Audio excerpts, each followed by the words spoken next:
네, 여러분 반갑습니다. 많은 이 학자들이 현대 사회의 특징을 여러 가지로 얘기하는데요. 공통적으로 얘기하는 것은 3C입니다. 3C, 세 개의 C라고 하는 건데요. 첫째 C가 체인지, 변화.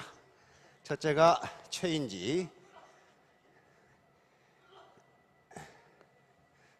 변화. 이미 변화라는 것은 지금 세대만 있는 것은 아닙니다.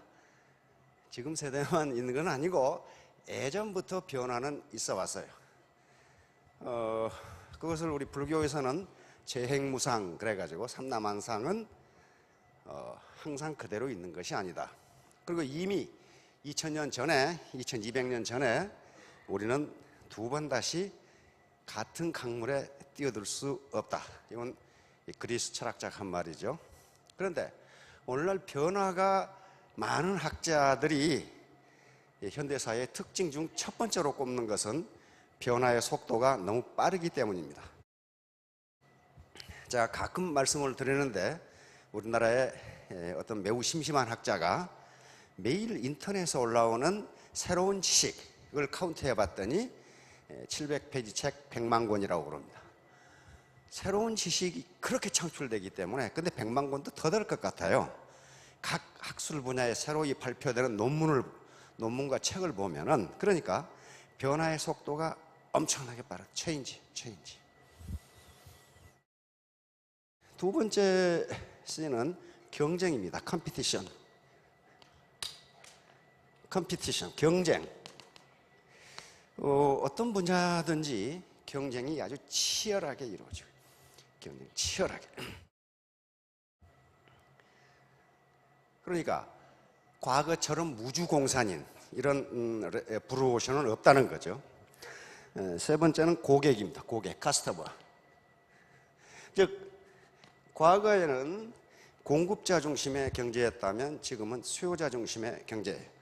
내가 똑똑해가지고 되는 게 아니라 나를 수요자, 고객이 받아줘야 된다. 아무튼 변화는 꿈이 있어야 변화가 가능하다는 거예요. 자, 제가 오늘 하려고 하는 얘기는 동심동덕이라고 하는 건데요. 같을 종자 마음심자니까 같은 마음이죠. One heart 영어로 하면.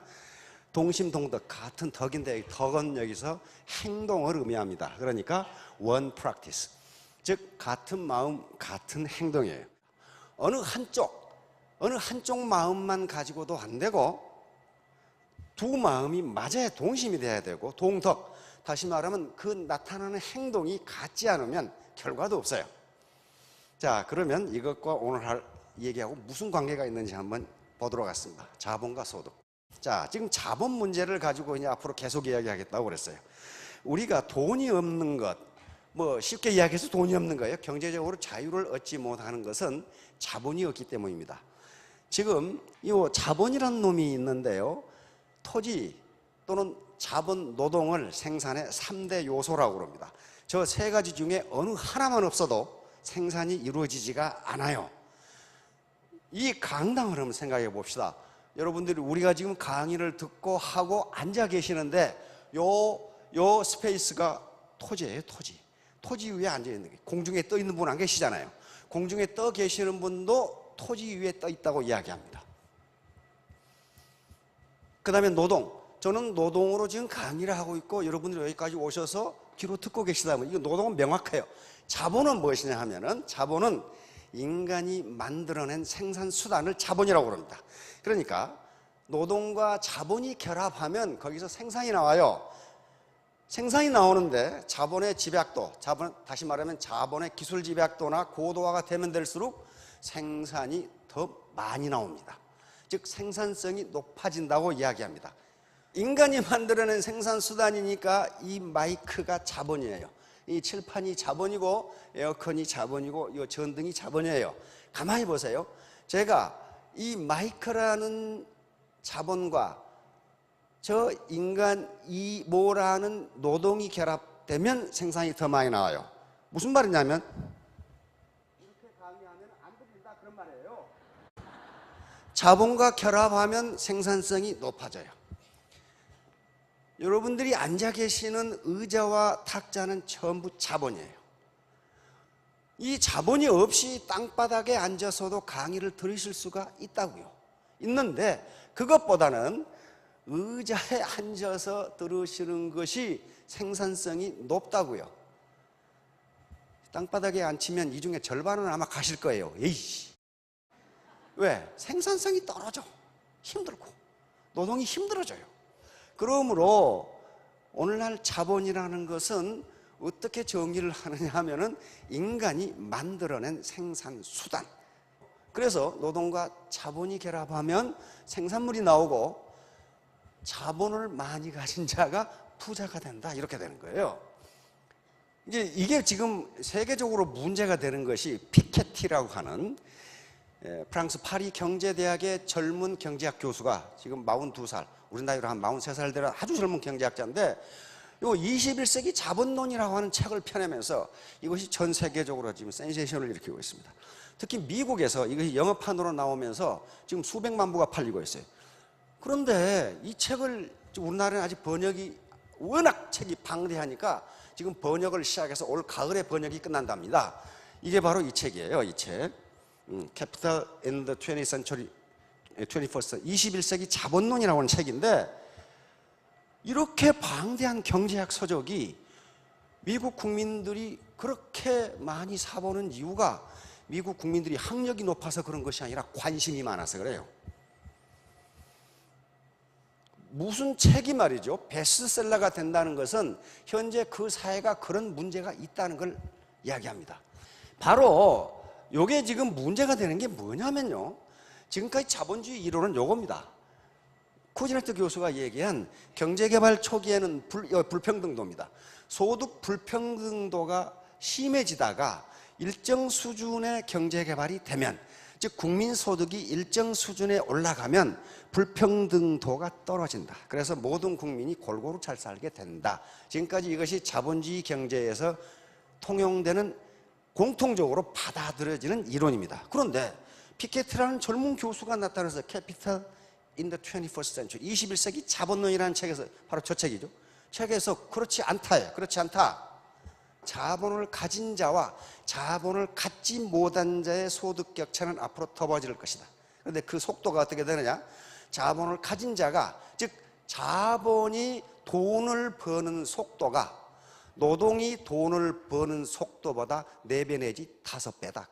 그래서 이 책이 나오니까 미국에서는 이제 야단, 학자들 간에 요 두 분은 피케티 주장이 맞다.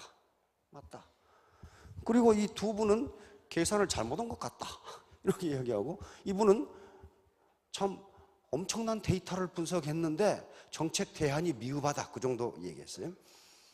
마르크스의 자본론에는 자본주의가 발전하면 발전할수록 자본 이익률이 0으로 떨어져서 자본가는 점점 노동자를 착취하게 되고, 그러면 폭동이 일어나서 자본주의는 종말을 구하고 사회주의로 간다. 그게 마르크스의 자본론이에요. 그런데 썸머스는 마르크스 이론은 틀렸다. 자본의 생산성, 자본의 이익률은 떨어지지 않는다입니다. 그러니까 바로 이런 파이낸셜 타임스는 피케티의 이론이 오류가 있는 것 같다. 그러나 영국의 이코노미스트는 피케티 이론이 맞다, 이렇게 나온 거예요. 피케티의 주장은 간단합니다. 이 700페이지라는 책인데 간단해요.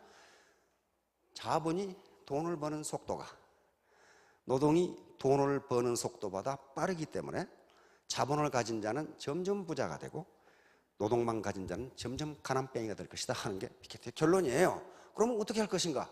우리는 자본을 갖는 수밖에는 없다는 거예요. 2011년 영국에서 폭동이 일어났죠. 영국이 자본주의 종주국입니다. 그런데 폭동이 일어났어요. 빈익빈 부익부. 미국 월가입니다. 세계 금융 중심이죠. 99% 1%. 우리는 99%에 해당하는 가난뱅이다. 이 책에도 1%의 소득이 어떻게 늘어나는가를 분석해놨어요. 점점점 커져요. 1%가 가지고 있는 재산이 점점 많아져. 99%가 가지고 있는 재산이 점점 떨어져. 비중이 떨어진단 말이에요. 비중이. 그러니까 지금 미국에서 이런 데모가 일어납니다. 자본을 가진 자와 못 가진 자가 대결하면 어떻게 되냐. 요 놈이 자본을 가진 자고 못 가진 놈이야. 어떻게 이기냐 말이에요.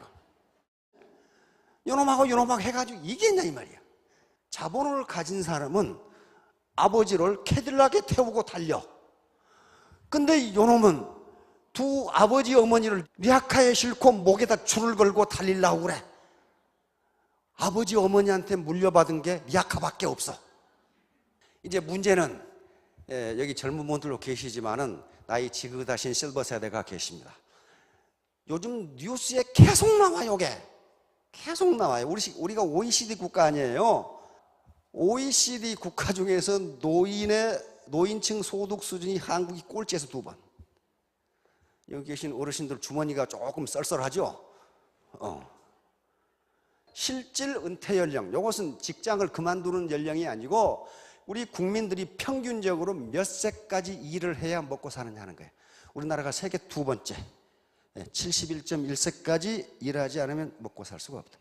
평균 은퇴 연령, 직장에서 그만두는 연령이 53세인데 직장에서 그만두고 18년을 더 일해야 호구지책을 마련할 수 있다는 겁니다. 우리나라보다 조금 높은 나라가 멕시코인데, 멕시코는 농업국가니까 그렇다고 치고 세계 최고로 일을 많이 하는 국가가 대한민국입니다. 조나단 보로브스키라고는 미국의 저명한 조각가입니다. 화곡동에 가면 요 조각이 있어요. 화곡동, 서울 화곡동, 전 세계 다 있어요. 파리에도 있고 뉴욕에도 있고 런던에도 있고. 이 양반은 거대 조각을 하는 분입니다.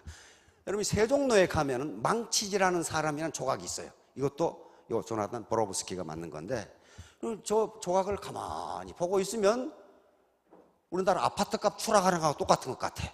계속 올라가다가 떨어지는 거지. 그 다음에 바로 우리 이 노인층의 소득하고 똑같아. 젊은 날 죽어라고 올라가서 일했는데 나중에 끄트머리 가서 팍 떨어지고. 이게 아주 비극적인데, 어제 지금도 뉴스에 계속 나와. 우리나라의 65세 이상 고령의 소득 빈곤율이 OECD 평균이 13.3%인데 45.1%. 즉 노인 65세 이상 노인 절반이 빈곤에 허덕인다는 결론이 나온단 말이에요. 그런데 우리 연구소에서도 저걸 연구합니다. 왜 그러느냐? 몇 가지 이유를 해놨더라고. 왜 그러느냐? 첫째는 자식 교육에 모든 걸 다 쏟아부었다. 다 쏟아붓고 자식이 장성해서 보니까 남는 것은 이제 빈 지갑밖에 안 남았다. 두 번째는 국가의 공적 이전, 다시 말하면 연금 제도가 아직 미비하다. 뭐 그런 이유를 드러났어요. 그러나 세계 1등 하는 거, 1등도 보통 1등이 아니고 타의 추종을 불허하게 1등 하는 것이 노인 자살률입니다. 노인 자살률. 노인 자살률인데 연세가 많으면 많을수록 자살이 점점 늘어요. 70대 이상이고 60대 이상인데. 다른 OECD 국가하고는요, 비교가 되질 않아요. 연세가 들수록 자살이 점점 많아지죠. 자살하는 이유를 조사해 놓은 것이 있습니다. 이유 첫째, 경제적 어려움이 35%, 그 다음에 질병이 35%. 그러면 70%가 질병과 경제적 어려움이라는 거죠. 그런데 질병을 보면은 몸이 아픈데 병원에 갈 돈이 없다, 요거예요. 그러니까 경제적 이유로 자살하시는 우리나라 어르신들이 70%라는. 그리고 나머지는 이제 무슨 갈등, 외로움 이런 것들이 뭐 1%, 5% 이렇게 있어요. 그러니까 요걸 줄이려고 정부에서도 지금 노력을 무지무지 하는데, 왜냐면 무작위 창피하거든 이거. 노력하는데 줄지를 않아요. 왜? 소득이 늘지를 않으니까. 우리나라 직장인들 이러고 다니죠. 언제 떨어지나 하고 이렇게 다니다가 결국은 이 할아버지처럼 실질적 은퇴 연령 71.1세. 이거 엊그제 이거 신문에 난 거예요. 엊그제. 그리고 노인들, 왜? 이 어르신들 또 일자리가 있어야 먹고 살아. 얼마 전에 MBC에서 그 중견 기업의 부장의 파이낸셜 무슨 이 컨설팅을 하더라고. 그래서 이 파이낸셜 컨설팅 하는 회사에서 나와서 그 중견 부장에 대해서 이제 앞으로 노후가 어떻게 될 것인가를 이제 이렇게 컨설팅을 해주는 거예요. 그런데 지금처럼 하면 어떻게 되겠습니까? 이렇게 방송 기자가 물으니까 그 컨설팅하는 젊은이가, 컨설턴트가 저 말하기 곤란합니다 그러더라고요. 그래도 말해 보십시오. 그러니까 현재 이 부장님은 그 길거리에 폐지 줍는 노인을 상상해 보시겠습니까? 은퇴하시면 그렇게 살 수밖에 없는데요. 그래버린 현재 부장인데, 부장이면은 적어도 연봉이 한 800, 1억 정도 될 수 있는데 그렇게밖에 설계가 안 나오는 게 자식이 두 놈이 대학 다녀. 그러니까 대학 학비 들어가죠. 그 다음에 부모를 모시고 계시니까, 시골에 부모가 계시니까 용돈을 보내드려. 그 다음에 집을, 아파트를 대출을 받아서 사서 원리금을 갚아. 그러니까 800을 받아도 800을 남는 게 100만 원밖에 안 돼. 그러면 이제 그것 가지고 여행도 가야 되고, 어떻게 하니까 저축하는 건 50만 원밖에 안 돼. 그러면 중견기업의 부장급이면 언제 쫓겨날지 모르죠. 이사 안 되면요, 임원 안 되면 쫓겨난다고요. 그러니까 이 컨설턴트가 미안하지만은 현재 상태로 사시면 길거리에 폐지 줍는 노인을 상상해 보십시오. 부장님은 그렇게 사실 수밖에 없네요. 그래 버린단 말이에요. 근데 애터미를 하면 또 안 그렇죠. 이제 그분이 이제 나와서 이제 폐지를 안 주어도 된단 말이에요. 자, 바로 자본과 생산성이에요. 자본이 있으면 생산이 나오는데, 요 자본입니다. 유리학하는 이것보다 더 자본 집약도가 높으니까 생산성이 몇 배가 돼요. 그렇죠? 이게 자본이라는 개념이에요. 자본을 가진 자와 못 가진 자의 차이예요. 삽으로 요게 시멘트 뒤적이는 것보다 요걸로 레미콘으로 갈아버리면 생산성이 훨씬 높아요. 이 삽이라는 자본보다 이게 더 자본 집약도가 높으니까 그래요. 자본을 가져야 소득이 생긴다. 이제 좀 이해가 가시죠? 이제 우리가 자본을 축적해야 되는데, 지난 원데이에서 사회자본의 축적 문제를 이야기했습니다. 다시 말하면 자본이 경제자본뿐이라면은, 오늘날 자본이, 즉 다시 말하면 아버지로, 부모로부터 물려받은 땅도 없어, 과수원도 없어, 집도 없어, 그 다음에 은행에 예금도 없어, 뭐 주식도 없어, 유가증권도 없어, 로얄티도 없어. 그런 것들이 전부 자본인데, 자본은, 그런 것들이 전부 경제자본인데, 그런 걸 물려받지 못했단 말이에요. 물려받지 못했어. 물려받은 게 우산 2개밖에 물려받지 못했단 말이에요, 지금. 그러면 그것만 가지고는 안 돼요. 내가 뭔가를 자본을 가져야 되는데 경제자본을 갖기가 어렵단 말이에요. 강남에 빌딩 하나 있으면요, 임대료만 받아도 1년에 수천만 원이에요. 왜? 빌딩이라는 자본이 시장 경제 시스템에서 생산활동을 해주니까 그렇단 말이에요. 그러면 나는 가만히 있어도 빌딩이 생산활동을 하니까 나에게 1년에 수천만 원의 소득이 돌아와요. 내가 만약에 로열티를 가지고 있으면, 저명한 베스트셀러를 써서 판권을 가지고 있으면, 우리 시장 시스템이 책을 팔리게 만들어서 나에게 인세가 들어온단 말이에요. 그러면 나는 놀러를 가건 집에 있건 소득이 들어오게 됐어요. 그 로열티라는 자본이, 즉 이 저작권이라는 자본이 나에게 소득을 갖다 줘요. 근데 그것도 베스트셀러 쓰기는 지금 상당히 지금 어려울 것 같은데요, 전부 계시는 분들이. 마찬가지로 김연아처럼 뭐 광고 모델로 나갈 수 있으면 그 자체가 자본이기 때문에 소득이 나와요. 소득이 나온다고요. 그런데 그런 것도 없어. 그럼 어떻게 될 것이냐 말이에요. 자본을 가져야 되는데, 바로 애터미 사업이라는 게 사회자본을 축적하는 과정이에요. 사회자본 중에서 가장 중요한, 결과적으로 나타나는 게 소셜 네트워크입니다. 애터미 사업에서 네트워크의 사이즈가 크면 클수록, 그리고 그 퀄리티, 다시 말하면 생산성이 높으면 높을수록 내 소득이 높아져요. 그러니까 요 자체가, 네트워크 자체가 자본이니까 요걸 키워야 된단 말이에요. 키워야 돼요. 자, 휴먼 네트워크의 사이즈를 크게 해야 돼요.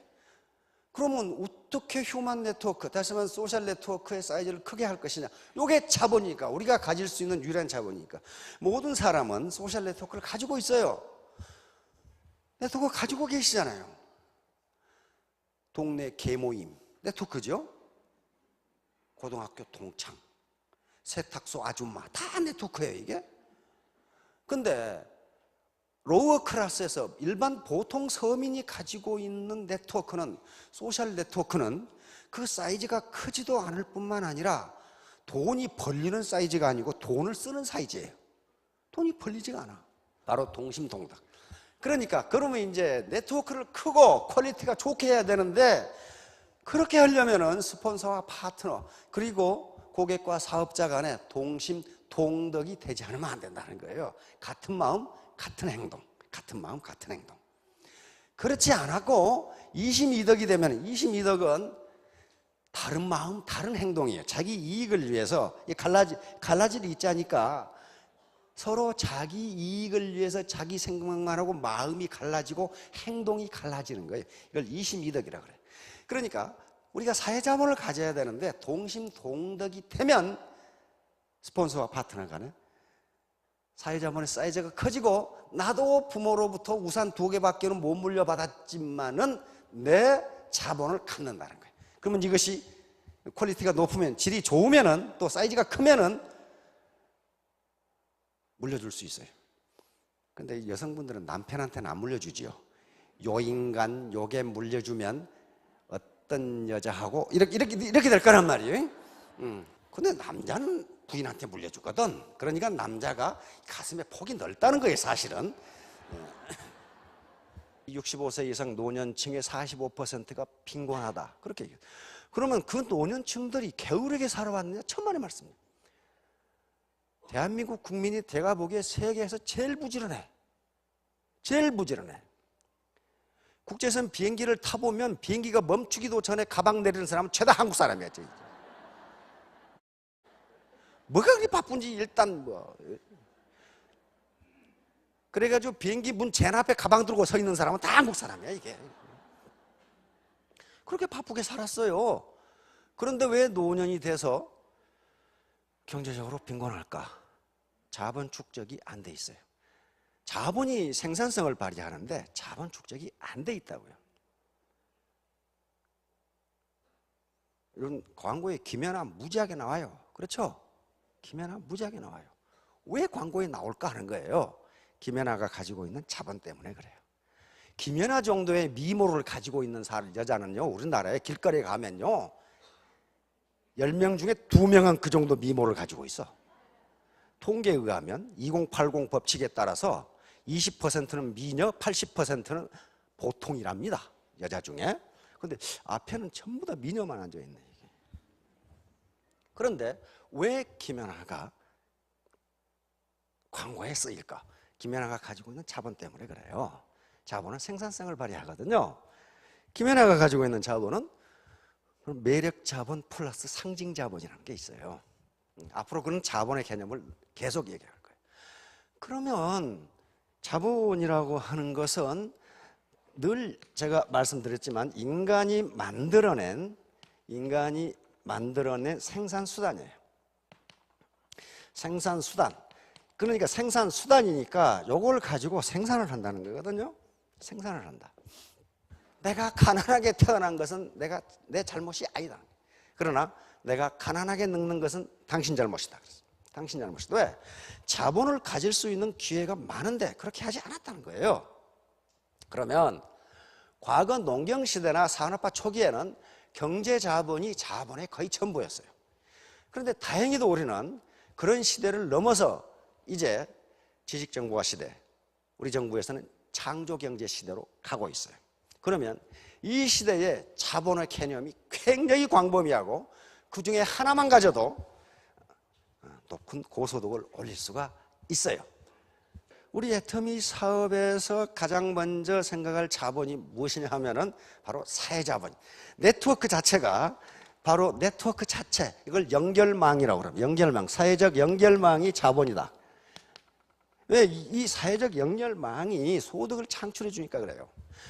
자, 우리 애터미 사업에서도 우리 이 로얄 클럽이 있는데요. 굉장히 큰 나를 중심으로 해서 엄청나게 큰 뭘 가지고 있어요? 연결망을 가지고 있어요. 네트워크를 가지고 있어요. 내가 1번 사업자가 아닌 이상 내 위에 또 있어요. 그렇죠? 이쪽으로 이렇게 간다고요. 이게 나라면 이 연결망 자체가 자본이라니까요. 캐피탈이에요. 이걸 사회자본이라고 그럽니다. 사회자본. 그러니까 애터미 사업을 하건 안 하건, 다른 사업을 하건, 세탁소를 하건 뭘 하건 간에 이 사회적 연결망, 네트워크가 크고 퀄리티가 높으면 소득이 높아져요. 소득이 높아져요. 자기 밑에 2사람밖에 없다. 이 사람이 어떻게 월천댁이 되겠냐 말이에요. 그건 자답게도 안 돼요. 그런데 이게 자본이기 때문에, 네트워크가 자본이기 때문에 자녀에게 상속할 수 있어요. 왜? 우리는 자본주의 경제니까. 자본을 개인이 가질 수 있으니까 상속할 수가 있다고요. 그러면 어떻게 되나? 상속을 받은 자녀는 태어날 때부터 월천댁이야. 태어날 때부터 월천댁. 그렇게 된다니까. 아무것도 물려받은 것이 없어도 이 추상적인 네트워크를 키우면 거기서 소득이 나와요. 소득이 나온다고요. 그래서 이 추상적인 네트워크를, 즉 휴먼 네트워크, 인간 연결망을 키우는 방법이 무엇이냐 하는 걸 찾는 그 중에 하나가 동심동덕이라는 거예요. 스폰서와 그리고 파트너가 동심, 같은 마음으로, 동덕, 덕은 행동이라고 했습니다. 같은 마음으로 같은 행동을 하면 네트워크 사이즈가 커지고 퀄리티가 높아진다면, 질이 좋아져요. 그러면 그 네트워크는 생산성이 좋아집니다. 생산성이 좋아지면 곧 자기 소득이 올라간다. 소득이 올라가요. 그런데 가만히 있는데 그렇게 되나? 천만의 말씀이에요. 그렇게 되는 법이 없어요. 땀을 흘려야 돼요. 땀을 흘려야 되고, 맨 처음에 제가 얘기했듯이 우리는 나보다 스마트하다. The many are smarter than the few. 다수는 소수보다 스마트하다. 이게 집단지성이에요. 집단지성. 집단지성, 어떠한 개별지성도 집단지성을 능가할 수가 없어요. 그러니까 애터미 사업자들이 돈을 버는 것은 집단지성의 결과이지 자기가 똑똑해서 버는 게 아니에요. 혼자는 죽었다 깨나도 그렇게 할 수 없어요. 할 수 없다고요. 민주주의가 우월한 것은 바로 집단지성 때문에 그렇습니다. 독재국가 치고 제대로 된 나라가 하나도 없어요. 그러면 독재국가의 지배 엘리트들은 바보냐? 그게 아니에요. 그 나라에서는 가장 똑똑한 놈들이야. 그 가장 똑똑한 소수가 우매한 것 같은 민중보다 더 지성이 높으냐? 그렇지가 않다는 거예요. 문제는 그렇지가 않아요. 그렇지가 않다고요. 그래서 동심동덕. 여긴 지금 동심동덕은 주나라를 세운 무왕이 그 앞에 상나라 주왕을 칠 때 연설문회가 들어있어요. 즉 우리는 비록 소수이고 저쪽의 주왕은 다수이지만은 우리는 동심동덕이고 저쪽은 이심이덕이니까 우리가 이긴다. 실제로 이겼어요. 그 얘기는요 3000년 전의 이야기인데 지금도 그게 통하느냐? 통한단 말이에요. 통해. 요건 제1차 대전 때 있었던 이야기입니다. 탄넨베르크 전투라고 하는 전투가 있어요. 아주 유명한 전투입니다. 전사의 길이 빛날 전투 중에 하나가 탄넨베르크 전투인데 1차 대전은 왜 일어났냐면요 산업혁명 때문에 일어났습니다. 영국이 산업혁명을 먼저 하고 불란사가 하고 해서 산업이 엄청나게 발전했어요. 그런데 독일이 산업혁명이 늦었어요.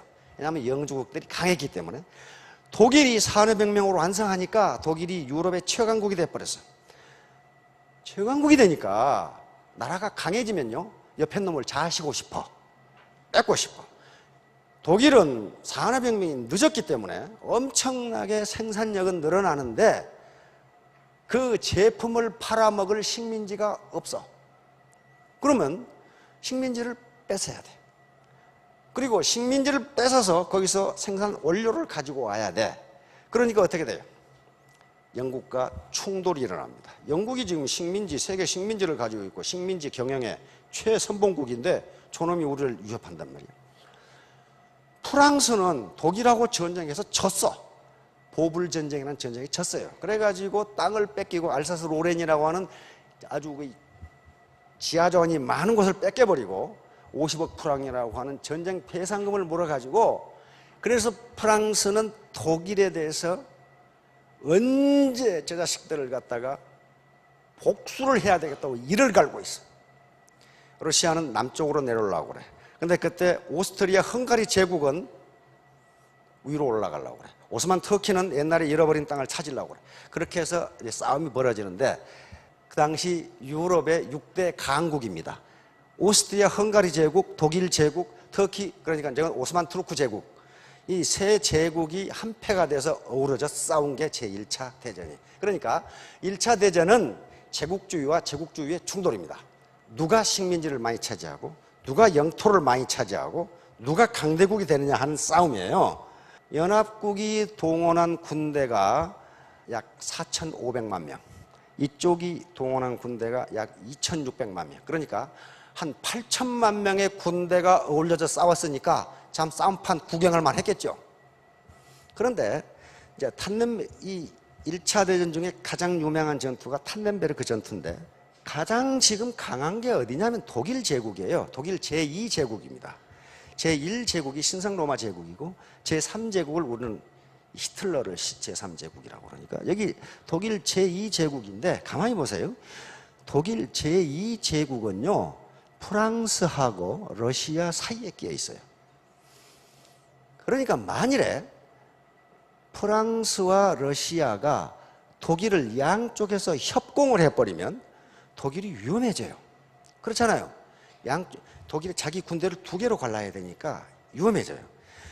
그러니까 독일의 작전 계획은 신속하게 프랑스를 격파해서 점령해버리고 그 다음 서부전선의 군대를 이쪽 동부로 보내서 러시아를 제압한다. 이게 작전 계획이었어요. 왜냐하면 러시아는 땅덩어리가 어마어마하게 크고 그 다음에 도로망, 철도망이 발달되어 있지 않아가지고 전쟁이 나면 총동원령이 선포가 되는데 동원 속도가 느릴 것이다.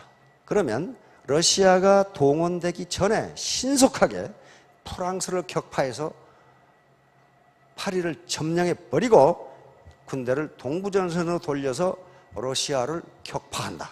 이게 독일의 작전 계획이었어요. 그런데 독일이 이쪽에 벨기에를 쳤어요. 쳐서 점령하고 프랑스로 파리로 진격을 시작하니까 프랑스가 급해가지고 러시아 황제에게, 니콜라이 2세에게 빨리 동원해서 오른쪽을 치라고 그랬어요. 그럼 협공을 하면은 독일이 파리로 못 오잖아요. 그러니까 러시아가 신속하게 동원합니다. 2주 만에 한 집단군을 동원해서 독일 국경으로 이동하기 시작해요. 북서 집단군, 찌린스키 장군이 지휘하는 북서 집단군이 이쪽으로 오는 거예요. 그러니까 독일이 허를 찌른 거예요. 이쪽에 동부전선을 막고 있는 독일의 군단은 독일 제8군 프린트비츠라고 하는 프린트비츠 장군이 지휘하는 독일 8군밖에 없어. 그런데 이쪽으로 일개 집단군이 내려오는 거예요. 집단군 제1군과 2군이 내려와. 근데 독일 러시아군 제1군이 20만, 그 다음에 제2군이 20만, 약 40만의 군대가 독일 국경으로 진격을 시작한 거예요.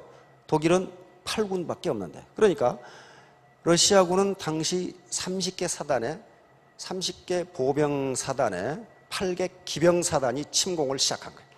그런데 그걸 막고 있는 독일군은 11개 보병 사단에 1개 기병 사단밖에 없어. 그러니까 보병은 병력이 3대1, 기병은 8대1밖에 안 돼요. 그러니까 이게 큰일 났잖아요, 이거. 이놈들이 이렇게 빨리 동원해가지고 올 줄을 몰랐어. 독일군이 여기가 있는데 이쪽으로 지금 1개 집단군, 2개 군이 지금 진격을 시작한 거예요. 호수가 이렇게 있기 때문에 이 공간이 좁아. 그러니까 2개 군이 기동할 수 있는 공간이 없어. 그러니까 1개 군은 호수 북방으로, 1개 군은 호수 남방으로 진격을 시작했어요. 이게 지금 이렇게 독일 땅으로 진격을 하고 있기 때문에 루덴도르프 장군은 언제 힌덴부르크 원수에게 재가를 받아서 명령하고 할 시간이 없으니까 기착관에서 작전 계획을 수립해서 예하 전선에 있는 군단장에게 명령을 내렸어요. 그런데 기차를 타고 가다 보니까 루덴도르프 장군이 깜짝 놀랐어요. 벌써 군대가 기차로 독일군 군단들이 이동하고 있어. 이거 어찌된 일인가 봤더니 8군 작전참모 호프만 중령이 벌써 2일 전에 작전 명령을 내렸는데 그 작전 계획이 루덴도르프 장군이 세운 작전 계획하고 딱 맞아. 딱 맞아. 이게 동심동덕이에요. 딱 맞아. 그래가지고 요 삼소노프군 20만 명을 독일 제8군이 포위 공격을 해가지고 괴멸을 시켜버렸어. 희생자가 무려 12만 명. 9만 명이 포로로 잡히고 3만 명이 전사해버리는. 그러니까 어때요? 삼소노프 장군은 그 참상을 보지 못해서 권총으로 자살해버립니다. 그래 놓고는 요 8군을 다시 이쪽으로 보내서 레넨캄프 장군이 지휘하는 러시아군 제1군을 다시 격파해버려요. 소수라고 해서 지는 게 아니라요. 바로 파트너와 스폰서가 같은 마음으로 동심이죠. 같은 행동을 하면 우리보다 훨씬 큰 적도 이길 수 있다. 이길 수 있다. 그러나 아무리 수가 많아도 22덕이 되면 그것은 오합지졸이 되고 말아요. 오합지졸은 아무리 많아도 동심동덕으로 뭉친 정예군에게 반드시 격파당합니다. 이게 22덕의 전형적인 예입니다. 이게 전국시대 말이죠. 요게 천하를 통일한 진시황으로 유명한 진나라입니다. 이게 점점 강해져요. 요게 오른쪽에 있는 6개 국가가 불안해. 언제 요 강한 진나라가 칠지를 몰라. 그래서 소진이라는 사람이 6개국을 순방하면서 합종책을 제안합니다. 다시 말하면 6개국이 협력으로 한마음 한뜻이 되면 이 강대국인 진나라가 침공하지 못한다예요. 약한 놈이 6개가 합하면 강한 놈 하나를 이길 수 있다는 게 합종책이. 그래서 그 합종책에 성공을 해서 진나라는 수십 년간 오른쪽에 있는 약소국을 침공하지 못합니다. 6놈이 지금 한마음 한뜻으로 뭉쳐져 있는데 지가 아무리 강하다고 그래도 6개국을 한꺼번에 상대할 수는 없어요.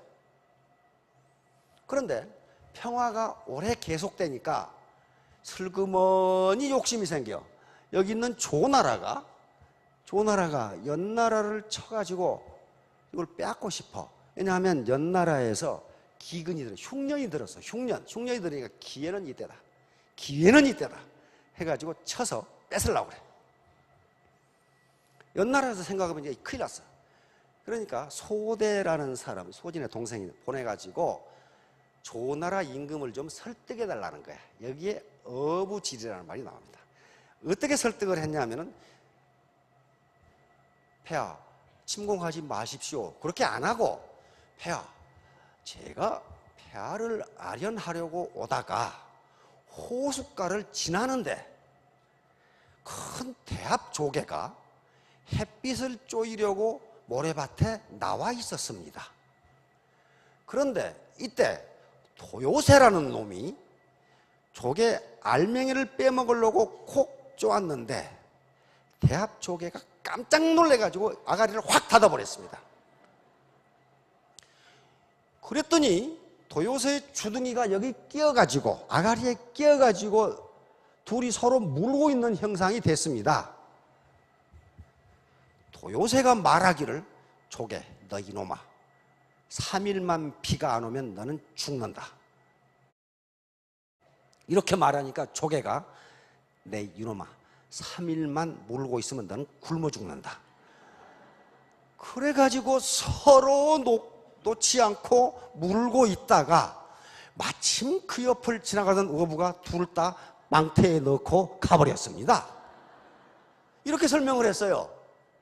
그 말은 조나라가 연나라하고 싸워서 이전 투구를 하고 있으면 옆에 진나라가 낼름 집어먹으면 그만입니다. 그 뜻이에요. 이와 같이 22덕인 경우에는 둘 다 망합니다. 둘 다.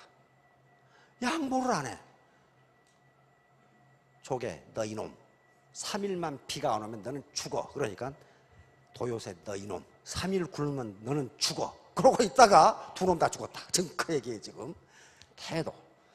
여기서 무슨 학력이라든가 경력이라든가 IQ라든가 이걸 요구하는 게 아니고 동심동덕, 같은 마음 같은 행동이라는 게 태도예요. 애티튜드, 태도입니다. 태도. 내가 어떤 정신 자세를 가지고 사업에 임하느냐, 어떤 정신 자세를 가지고 스폰서를 대하고 파트너를 대하느냐, 요거란 말이에요. 그러니까 태도, 나쁜 태도는 펑크난 타이어와 같다. 펑크난 타이어 가지고는 아무 데도 못 가요. 이걸 갈아 껴야 됩니다. 나쁜 태도라는 게 부정적인 태도, 교만, 불통, 핑계, 게으름, 비도덕적인 행동, 이런 것들이 나쁜 태도예요. 그러니까 애터미 사업에서 성공하는 게 무슨 대단한 학력이나 경력을 필요로 한 게 아니고 이 태도만 있으면 된다. 지그지글러라고 하는 유명한 성공학 강사입니다. 미국에. 당신은 인생에 맞게 상황을 조정할 수는 없어요. 지금 지식정보화 시대, 창조 시대를 바꿀 수는 없습니다. 그렇게 바꿀 수는 없어요. 또 아버지로부터, 부모로부터 경제자본을 물려받지 못했는데 그 상황을 바꿀 수는 없어요. 이미 아버지는 지금 연로하시고 부모는 연로하시고 내가 만들어야 되는데, 그러나 상황에 맞게 당신의 태도를 바꿀 수는 있습니다. 태도를 조정할 수 있습니다. 바로 청춘은 20세, 80세, 이건 생물학적인 나이가 아니고 배우려고 하느냐 안 배우려고 하느냐, 그것에 따라서 달라진 헬리포드예요. 자, 애티튜드, 영어 알파벳 순서로 합해 놓으면 100점이 되는데 A는 ability, 자신의 능력입니다. 능력이 1%도 없다, 그런 인간은 세상에 없어요. 1%는 있어요. 나머지는 전부 뭐하고 관계되느냐, 태도하고 관계됩니다. 내 정신자세. 그래서 태도가 전부다. Attitude is everything 이라고 합니다. Attitude is everything. 잊지 마십시오. Attitude is everything. 마지막으로 이것을 함수식으로 나타내면 이렇게 된단 말이에요. 저것만 보면 중학교 때부터 졸리기 시작한 그런 분들이 계시죠. 그러나 결론은 이겁니다. 리치, 부자가 되기 위해서는 뭐가 돼야 된다? 멋있는 사람이 부자가 된다. 멋있는 사람. 다른 사람 속여가지고, 다른 사람 속이고 나만 22덕인 사람은요, 멋있는 사람이 한 사람도 없어요. 바로 동심동덕, 이것이 멋있는 사람입니다. 3년 후, 5년 후 전부 다 월천택, 오천택이 되시기 바랍니다. 네, 감사합니다.